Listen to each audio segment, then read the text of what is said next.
पढ़ेंगे reproduction chapter की, और रिप्रोडक्शन में हम लोग सारा वीडियोस पढ़ेंगे। हम जो रिप्रोडक्शन चैप्टर है उसको हम लोग 4 वीडियो में टोटल पढ़ेंगे, 4 वीडियोज़ में, 4 वीडियो में पढ़ेंगे। 4 वीडियो में पढ़ने के बाद सारा कंप्लीट हो जाएगा हमारा। 4 वीडियो में टोटल हम कंप्लीट कर लेंगे पूरे रिप्रोडक्शन चैप्टर को, तो एक एक वीडियो करके पढ़ेंगे। आज हम जो पढ़ने वाले हैं वो इम्पोर्टेंट टॉपिक से कौन कौन से पढ़ेंगे। जैसे पढ़ने के लिए हम लोग पढ़ेंगे आज पहले पढ़ेंगे प्रजनन। प्रजनन क्या है, या दूसरे शब्द में कहें जनन क्या है। इसे इंग्लिश वर्ड में कहते हैं रिप्रोडक्शन, इसे कहते हैं रिप्रोडक्शन कहते हैं। और अगर ये चैप्टर की बात की जाए कौन से चैप्टर से आता है, तो चैप्टर से आता है रिप्रोडक्टिव सिस्टम। रिप्रोडक्टिव सिस्टम से आता है, इसे हम कहेंगे प्रजनन तंत्र, इसे कहेंगे प्रजनन तंत्र। हम बात करेंगे, ये पहला हो गया। दूसरा टाइप करेंगे, इसके प्रकार की बात करेंगे, यानी प्रजनन के प्रकार की बात करेंगे। इसके बाद थर्ड बात करेंगे गोनाड्स क्या होता है, यानी जनक क्या होते हैं। जनक दूसरे वर्ड में कहते हैं, इसे अंग कहते हैं, इसे गोनाड्स कहते हैं, गोनाड्स। और थर्ड वाले पोर्शन में पढ़ेंगे, 4 वाले में, इसे कहेंगे निषेचन। यहीं तक आज हम पढ़ेंगे निषेचन तक। यहाँ तक हम क्लियर कर लेंगे हर एक चीज़ों को। अब हम लोग स्टार्ट करते हैं। देखो, अगर हम लोग बात करें रिप्रोडक्शन क्या है या जनन प्रजनन क्या है, प्रजनन के लिए आपको पता होगा सभी जीवों का एक बायोलॉजिकल प्रोसेस होता है। बायोलॉजिकल प्रोसेस के अंतर्गत होते हैं, बायोलॉजिकल प्रोसेस के अंतर्गत होता है कि जो कोई भी जीव होता है, सभी जीवों का अपना अस्तित्व बनाए रखने के लिए, अगर सभी जीव अगर किसी वंश समाप्त हो जाता है तो उनका जीवन समाप्त हो जाता है, अस्तित्व समाप्त हो जाता है। इसलिए वो अपना अस्तित्व बचाने के लिए उसे क्या करते हैं, रिप्रोडक्शन करते हैं। यानी रिप्रोडक्शन के लिए 2 जनक की आवश्यकता होती है, एक मेल की और दूसरा क्या होता है, फीमेल की। एक मेल होना चाहिए और दूसरा फीमेल होना चाहिए। इन दोनों आवश्यक जीवों की आवश्यकता पड़ती है, ये होता है रिप्रोडक्शन। और जो जनक इस्तेमाल किए जाते हैं, जो जनक प्रयोग होते हैं इसमें, उन जनक को जिनके माध्यम से बच्चे होते हैं उन्हें हम लोग कहते हैं जनक। क्या कहते हैं, जनक, यानी जीवों के जनक, जीवों के जनक के रूप में जानते हैं, इसे जीव जनक कहते हैं। यानी इसे हम लोग पेरेंट्स से दूसरे वर्ड में कह सकते हैं, ये पेरेंट्स होते हैं, ये पेरेंट्स के रूप में माने जाते हैं। और जो उत्पत्ति होती है, जो बच्चे उत्पन्न होते हैं, उत्पन्न होने वालों को बोलते हैं संतान या संतति, संतान या संतति बोलते हैं। ठीक, इतना क्लियर हो गया होगा। इतनी क्रियाएं होती हैं प्रजनन में। यानी ये कह सकते हैं साफ शब्द में, सभी जीव अपने जीवन यापन के लिए, अपने जीव को अस्तित्व को बनाए रखने के लिए बायोलॉजिकल प्रोसेस क्रिया करते हैं, जिन्हें हम प्रजनन कहते हैं। और इन जीवों का, यानी जो उत्पन्न हुए हैं, इनका ग्रोथ हो जाएगा, इनका ग्रोथ हो जाए यानी कि वृद्धि हो जाए और डेवलपमेंट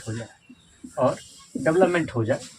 इन दोनों होने के बाद जो ये बच्चे पर मैच्योर हो जाएंगे, परिपक्व हो जाएंगे, फिर ये भी नए संतान की उत्पत्ति करेंगे, फिर नए संतान की उत्पत्ति करेंगे, फिर ये मैच्योर होकर नए बच्चे को जन्म देंगे।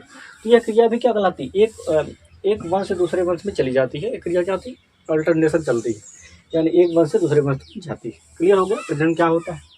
अगर हम प्रकार की बात करें, प्रजनन के प्रकार की बात अगर हम करें, तो प्रजनन के प्रकार में 2 प्रकार आते हैं, जिसे हम लोग कहते हैं अलैंगिक जनन, इसे कहते हैं अलैंगिक जनन, और दूसरा कहते हैं लैंगिक जनन। अलैंगिक जनन क्या है और लैंगिक जनन क्या है। इसे इंग्लिश वर्ड में बोलें तो इसे बोलते हैं एसेक्सुअल, इसे बोलते हैं एसेक्सुअल रिप्रोडक्शन, इसे बोलते हैं सेक्सुअल रिप्रोडक्शन। 2 टॉपिक्स अपने आप में पॉइंट वाइज है।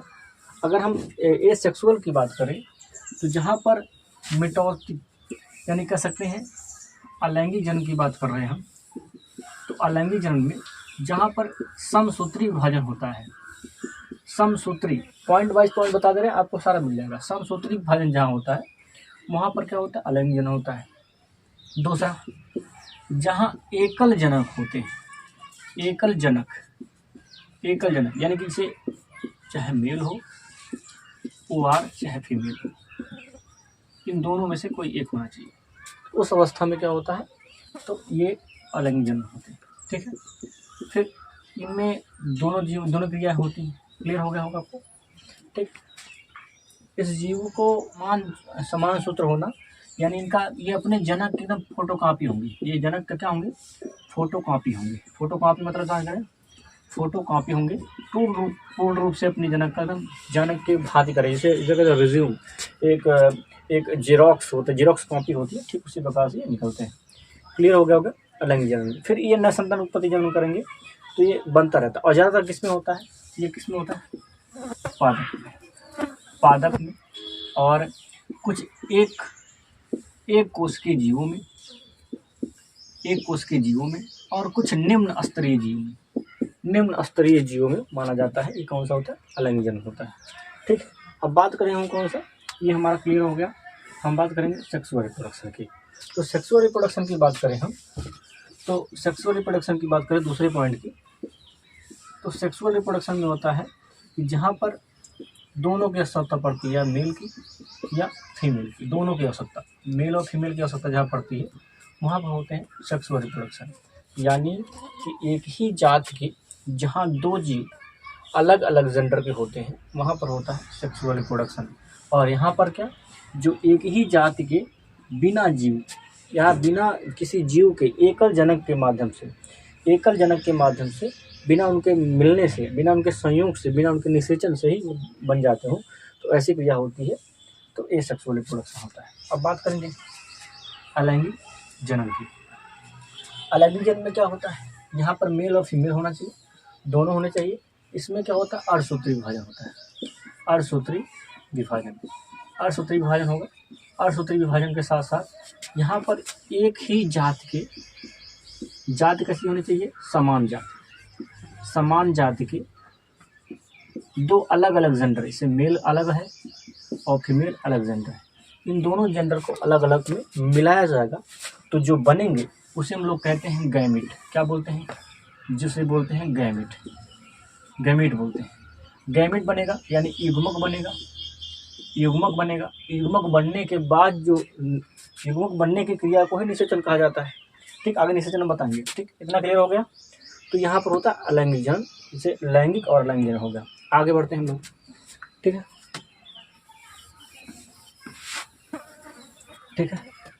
तीसरा पॉइंट हम कहेंगे गोनोड्स। गोनोड्स क्या है? गोनोड्स का दूसरे वर्ड हिंदी में कहते हैं जनन, दूसरे शब्द में कहते हैं अंग। अब गोनोड्स का मतलब होता है जनन के मुख्य ऐसे अंग जो प्राइमरी सेक्स ऑर्गन में आते हैं। प्राइमरी सेक्स ऑर्गन में हम बात करें कि मेल के प्राइमरी सेक्स ऑर्गन की बात करें,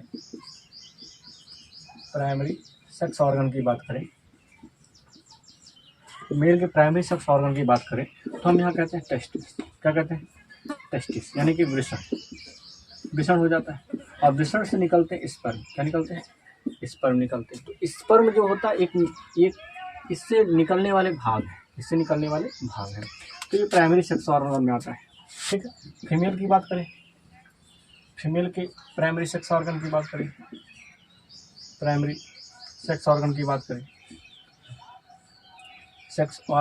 करें, तो यहाँ होता है ओवरीज होता है। ओवरीज में निकलता ओवम होता है मतलब अंडाणु। देखो ये इसे हम बोलते हैं अंडाशय, इसे अंडाशय बोलते हैं। ठीक है। इस अंडाशय से निकलता है अंडाणु। ठीक है। तो ये दोनों जो है वो क्या है? जनन है। क्या है? जनन है। एक वर्ड में क्या कह सकते हैं? क्या है? ये दूसरे वर्ड में जनन है, यानी क्या कह सकते हैं? गोनोड्स। क्लियर हो गया? गोनोड्स के माध्यम से ही रिप्रोडक्शन क्रियाएं होती हैं। ये गोनोड्स की मुख्य क्रिया होती है जिसके माध्यम से क्रिया होती है, नहीं तो नहीं हो पाती। ठीक। फोर्थ वाली बात करें निषेचन, यानी कहें फर्टिलाइजेशन। अगर हम निषेचन की बात करें, निषेचन की, तो निषेचन आप जानते हैं, मैंने ही बता दिया। अब इनके और इनके मिलने की क्रिया क्या हो जाएगी? यानी इनके और इनके, इन दोनों के संयोग से संलयन को ही क्या कहेंगे? यानी इन दोनों का बनेगा तो गैमीट बनेगा। क्या बनेगा? गैमीट बनेगा। गैमीट यानी कि युग्मक बनेगा। युग्मकों के संलयन को ही कहेंगे। किसके युग्मक? अगर हम युग्मक की बात करें तो यानी एक मेल के और दूसरा फीमेल के, दोनों के युग्मकों के संलयन को ही कहते हैं निषेचन। क्या कहते हैं? निषेचन। यानी निषेचन क्रिया क्या होती है, दो युग्मकों के संलयन को एक मेल और फीमेल के प्राइवेट पार्ट कह सकते हैं, यानी कि इनके संलयन को मिलाएंगे, इनके निषेचित पार्ट हो जाएंगे, तो वहाँ पे हो जाएगा निषेचित पार्ट, यानी कि निषेचन हो जाएगा। ठीक है। अब निषेचन कितने प्रकार के होते हैं, दो होते हैं, एक इंटरनल होता है, एक इंटरनल होता है और दूसरा होता है एक्सटर्नल। एक्सटर्नल होता है। इंटरनल फर्टिलाइजेशन क्या होता है, यानी इंटरनल फर्टिलाइजेशन, इसे हम कहेंगे आंतरिक निषेचन। क्या कहेंगे, आंतरिक निषेचन। ठीक है। तो आंतरिक निषेचन क्या होता है, तो आंतरिक निषेचन जहाँ किसी भी जीव के शरीर के भीतर निषेचित किया जाता हो, वहाँ पर होता है आंतरिक निषेचन। जैसे हम बात करें पशु, कुत्ता, ठीक है, मानव, ये सब क्या है, इनकी बॉडी के अंदर निषेचन होता है। ठीक है।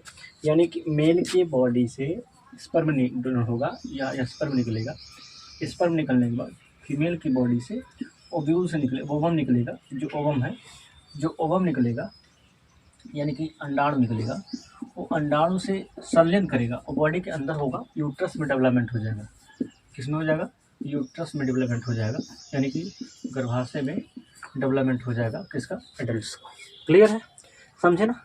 और एक्सटर्नल मतलब होता है बाह्य निषेचन। क्या होता है, बाह्य निषेचन। बाह्य निषेचन का मतलब हो गया जो शरीर के बाहर बाहर डेवलपमेंट करे, भीतर ना बाहर डेवलपमेंट करे, वहाँ होता है बाह्य निषेचन। बाह्य निषेचन में क्या होता है, तो बाह्य निषेचन के अंतर्गत कौन कौन से आते हैं, ज़्यादातर आते हैं जलीय जीव आते हैं। ठीक, कितने आते हैं, सभी जलीय जीव, जितने भी जलीय जीव आते हैं। एक प्रकार से हम कह सकते हैं वर्ग की बात करें, अगर आप फाइलम में खड़े हो आप लोग, तो फाइलम की बात करते हैं तो उभयचर वाले ज़्यादा होते हैं, उभयचर वाले। ठीक है, सरीसृप वाले, ये जितने भी होते हैं। और साथ साथ में कुछ कॉर्डेट्स, आकशेरुकी, मतलब नॉन कॉर्डेट मछलियाँ होती हैं, जिसे हम लोग कहते हैं आकशेरुकी मछली, आकशेरुकी मछली भी होती है, जो किसमें आते हैं, एक्सटर्नल फर्टिलाइजेशन करते हैं, शरीर के बाहर निषेचित करते हैं, अंदर निषेचित नहीं होते। ढेर मछलियाँ के छोटे छोटे बच्चे देखे होंगे, अब वो बाहर निषेचित होते हैं, अंदर होते हैं तो फिर कहाँ जाते हैं। आपको ये वीडियो समझ में आई होगी तो लाइक करिए, शेयर करिए, और सिर्फ भूलिएगा मत, आपको वीडियो रोज़ पर डे मिलेगी, आपको कोई दिक्कत नहीं आएगी। आपको स्टार्ट हो गया है, क्लास 12 के लिए इंपॉर्टेंट है, आप जानते होंगे। ठीक है, और बाकी सभी चीज़ जान जाएंगे। जय हिंद।